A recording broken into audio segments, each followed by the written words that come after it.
This is a spreadsheet that will help you organize your on-demand scores for the 2014-15 school year and hopefully for the future as long as our rubrics don't change.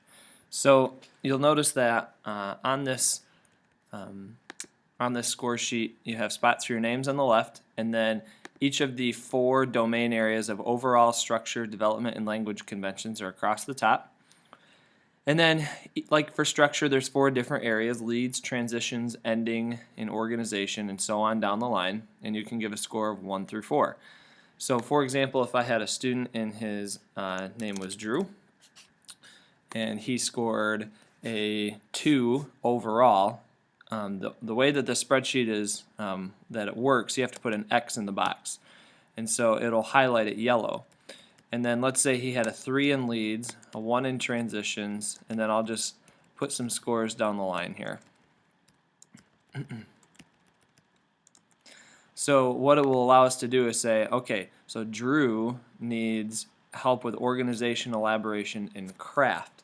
Now, for 4th grade, a 1 would mean he's not proficient at 4th or 3rd grade. He's proficient at the 2nd grade level. So I'm not going to give him a 4th grade lesson. I'm going to give him the 3rd grade lesson during this cycle of narrative, and then afterward I would give him, if he hopefully had a second on-demand got a 2 here, then I would try and bump him up to the 3 during our realistic fiction unit, or whatever our next narrative unit would be.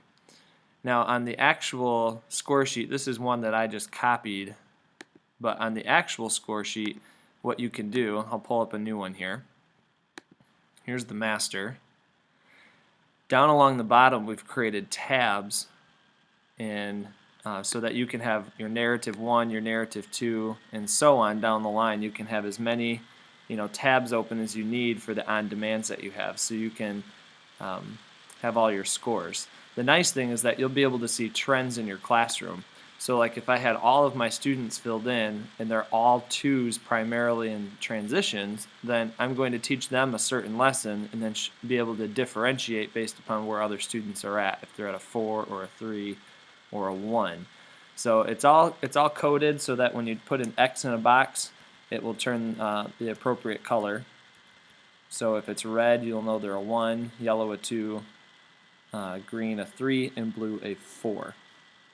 Please make sure that you make a copy of the master by going to File, Make a Copy, and then what it will do is it'll bring up your own, and then you can rename it to however you choose. And then if you need to adjust the names of the tabs, you can just click the down arrow and click Rename. So if you don't teach opinions or informational, that way you can rename it and change the color scheme and all that kind of stuff. So if you have questions, let me know. If there's something on here you say, man, I really wish that this was a part of it, then just let me know and I can make those changes for you. Thanks.